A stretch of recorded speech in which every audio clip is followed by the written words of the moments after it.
Bonjour à toutes, bonjour à tous. Bienvenue dans ce journal du mercredi 16 août 2023. Au sommaire ce soir, c'est une tradition centenaire. La fête des guides de Chamonix a animé la vallée pendant quelques jours. Un événement au cours duquel il a été question des origines même de l'alpinisme. Et puis nous partirons à la rencontre de Susannah Duncan, une rameuse franco-britannique qui rêve de Jeux Olympiques. Elle s'entraîne pour le moment sur le plan d'eau d'Aiguebelette. Nous l'avons rencontrée.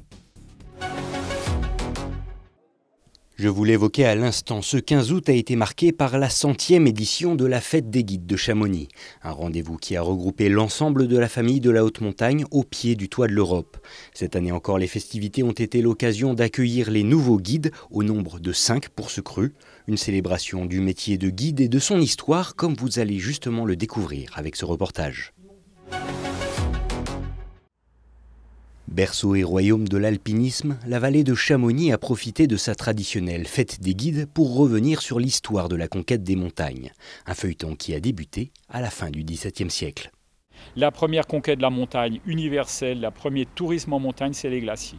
Comprendre les glaciers, pourquoi il y a des glaciers, pourquoi il fait froid, pourquoi il y a de la glace, qu'est la glace, chose qu'on ne voyait que l'hiver ou qu'on n'avait pas, et donc on avait en permanence ici. Il y a énormément de traces. Les archives sont pleines de récits de voyages, de documents qui vont du récit fiscal, puisque la glace pousse, donc on ne peut plus payer les impôts, jusqu'aux curés qui viennent exorciser la glace pour essayer de la faire reculer.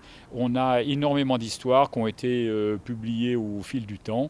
Et beaucoup de choses sont encore à découvrir en fonction du thème le thème montagne sur lequel on travaille. Des événements marquants aux petites anecdotes, l'histoire de l'alpinisme est indissociable du massif du Mont-Blanc. Car à l'époque, c'est bien dans la vallée de Chamonix que les premiers touristes font leur arrivée. Des chercheurs pour la plupart, à l'image d'un certain Horace Bénédicte de Saussure, physicien et naturaliste genevois qui sera entre autres à l'origine du métier de guide et initiateur de la première ascension du toit de l'Europe. Au XVIIe siècle, XVIIIe siècle, il commence à y avoir des touristes qui arrivent. Donc ces touristes, ils veulent aller se promener à gauche, à droite, ils veulent avoir des renseignements, etc. Donc il faut bien des gens pour les amener. Et donc le métier de guide est créé ici, même bien avant la compagnie de guide et même déjà un petit peu avant même la première ascension du Mont Blanc. Ensuite, cette première ascension du Mont Blanc par Balma et Paccard, c'est vraiment le début de l'alpinisme. On considère que c'est la date de départ de l'alpinisme. Ça y est, on va au sommet d'une montagne juste pour le plaisir de gravir la montagne, d'être là-haut, de dominer le monde et d'être sur la sommité sans doute du continent européen, puisque déjà à l'époque, on pense que le Mont Blanc est le plus haut sommet du continent. Et plus de 200 ans après cette première, force est de constater que l'intérêt porté au sommet ne s'est jamais dissipé. Bien au contraire, c'est au fil des décennies que le véritable potentiel des montagnes s'est révélé, restant encore aujourd'hui des sites privilégiés afin de mieux comprendre les mécaniques de notre planète. Il y a toujours des recherches extrêmement pointues autour du massif du Mont Blanc, en glaciologie, en géologie. Pour ce qui est de la biologie et tout ça, l'essentiel a probablement été dit. Il reste encore du travail pour tirer tous les enseignements que nous mettent à disposition nos massifs. Tels des filons inépuisables, les reliefs de l'arc alpin continuent d'attirer scientifiques et passionnés qui peuvent, via leur ascension, porter leur regard encore un peu plus loin.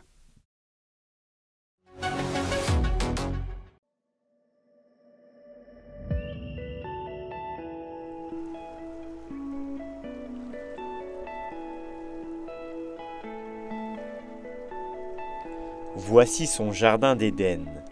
Susannah Duncan a grandi ici, autour du lac d'Aiguebelette. Elle y découvre l'aviron, son sport de prédilection. Chaque jour, Susannah répète inlassablement les mêmes gestes. Des gestes qui sont au même moment scrutés par son entraîneur. Tu vois, si tu mets du temps à accrocher, tu vas crisper et derrière ça va être étriqué, quoi. Après une saison gâchée par de nombreuses blessures, Susannah Duncan est revenue s'entraîner sur le lac d'Aiguebelette, car c'est évidemment ici qu'elle s'épanouit le plus. Une fois que le soleil se lève, c'est calme, c'est comme ça l'est maintenant, donc c'est des conditions parfaites pour s'entraîner. Il fait pas encore trop chaud, les pédalos sont pas encore sur le lac. Bon, on est bien, hein.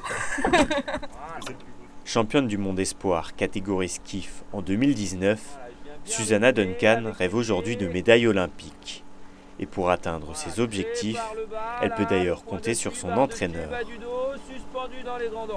Susannah, elle est très engagée dans ce qu'elle fait.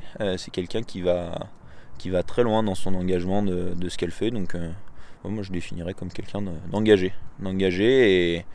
et extrêmement persévérant. Naturalisée française en 2021, Susanna espère disputer l'année prochaine ses premières Olympiades. Mais avant, cette jeune athlète d'origine britannique sait que cela doit passer par beaucoup d'entraînement.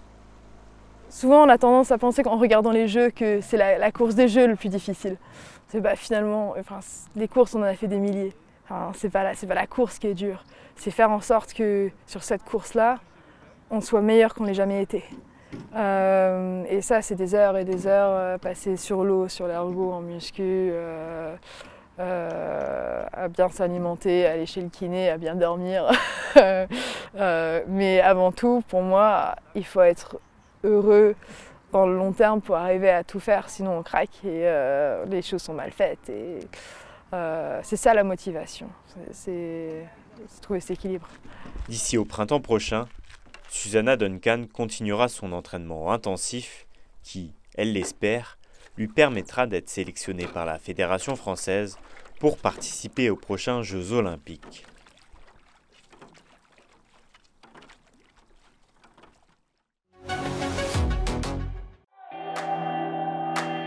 Et nous voilà arrivés au terme de cette édition. On se quitte avec quelques images du FIS Experience Series qui a rythmé le quotidien des Thononnais pendant quelques jours. Face au Léman, près de 300 riders se sont regroupés pour enchaîner les tricks et faire vibrer le public chablaisien. Quant au prochain journal, c'est pour demain, jeudi, à partir de 18h. Mais d'ici là, je vous souhaite une très belle fin de journée avec nos programmes. À bientôt.